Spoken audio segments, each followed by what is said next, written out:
Hey. Hey. Yeah, what? You've been watching a lot of TV lately. What's going on? Yeah, but it's kind of depressing. I mean, I just see bad news all the time. But there's actually a lot of good news in the world. I guess if that's what the media reported, you'd find it somewhat boring or even irrelevant. And the thing is, the world is actually getting better. And not just a bit better, considerably better. Okay, how? Well, one book that highlights this is Factfulness by Hans Rosling. It talks about how the world has actually been getting better, but no one actually knows the basic global facts and how they've changed throughout the years. This leads to a view of the world that's a bit overdramatic. It also addresses some of our basic instincts that drive us to become biased about what's really going on in the world. So what are they then? One of them is the gap instinct. We tend to separate the world into rich and poor, or developed and developing. When that was true about 60 years ago, Hans proposes a new paradigm that separates the world into 4 levels. Where level 1 is extreme poverty and level 4 is where you can probably afford a car. But most people have actually moved on to level 2 and 3. In tier 2 you can buy shoes, own a bike, and you have access to clean water. In tier 3 you have a tap and a fridge at home. You can buy a motorbike and you might even take some holidays every now and then. So instead of being 2 humps of rich and poor, at the moment, it's one big hump in the middle. 200 years ago though, 85% of the population lived on level 1. Oh, so that big hump was on level 1. Oh, cool, you're actually listening to me. Being from Sweden, Hans himself talks about how people there lived in extreme poverty 100 years ago. Another one is the size instinct. We tend to look at numbers on their own. For example, there are 1 billion people living in extreme poverty today. 1 billion though, that still sounds like a big number. True, but 20 years ago, that number was much higher. It was 2 billion. It was twice as much then, even though there's 2 million more people in the total world population since then.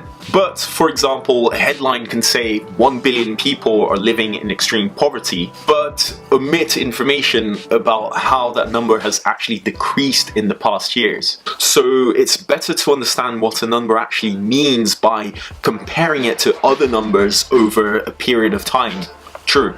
The fear instinct is one that's constantly used by the media. Well, there's a big difference between something being frightening and something actually being dangerous. A plane accident or a shark attack might seem frightening, but the number of deaths per year are extremely low compared to the number of deaths caused by heart and respiratory diseases, or even road accidents. So while bad eating habits, lack of exercise, smoking and drunk driving are actually dangerous, somehow we're not scared even though thousands of people die because of them every single day. But if a plane crashes, guess which one makes the headlines? Well, we'll never see on the news.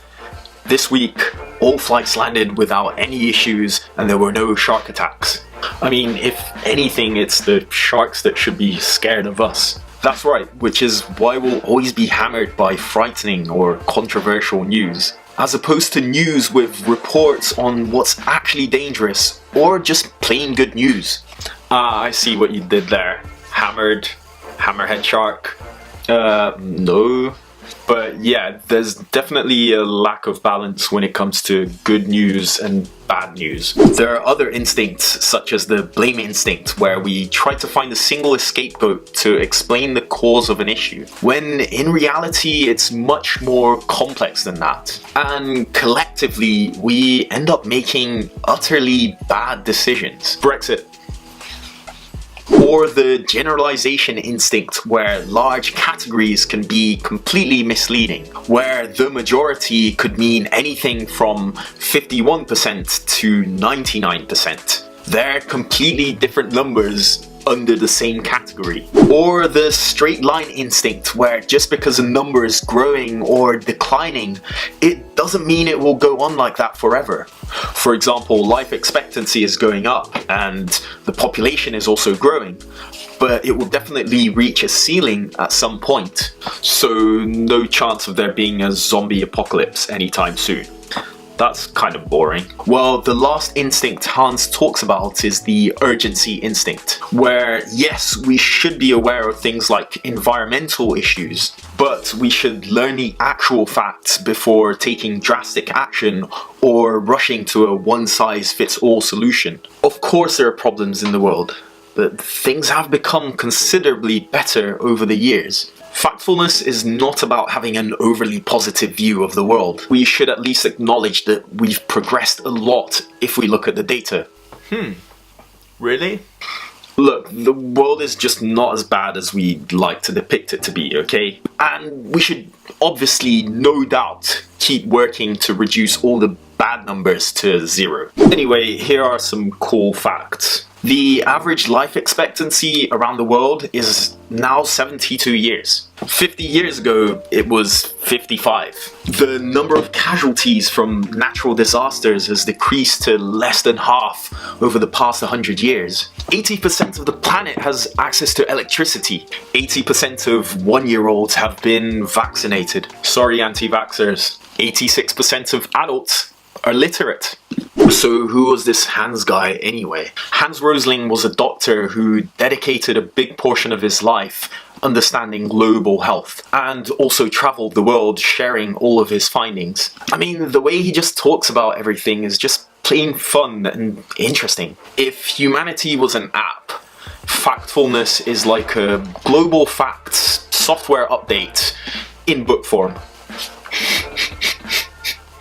That just sounds weird.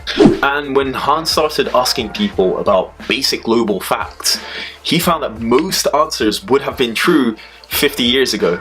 He unfortunately died in 2016, and Factfulness is a result of his life's work. Some of the content here was even written on his last days of life. So he wrote a book and expects us to believe in everything. Well, he wrote it along with his son and daughter-in-law Ola and Anna Rosling, who founded the Gapminder Foundation. I'd highly recommend going on gapminder.org. It's got some really cool tools where you can find out facts about the world. So you're happy now? One book is not going to change much, right? I mean, I'm still going to see a lot of bad news anyway. Well, it's up to you to decide what's relevant or not. And I think Factfulness can really help you with that. It will also help you overcome these personal biases and, help you make better decisions. Look, I even got you an extra copy, so enjoy. Great, man. Thanks a lot. And maybe switch that TV off for a bit. Yeah, you're right. Oh, and you over there. Yeah, you. Me? No, not you. You. Oh, them. We have a message for you. We do? Oh yeah, we do. Okay, 1, 2, Happy New Year.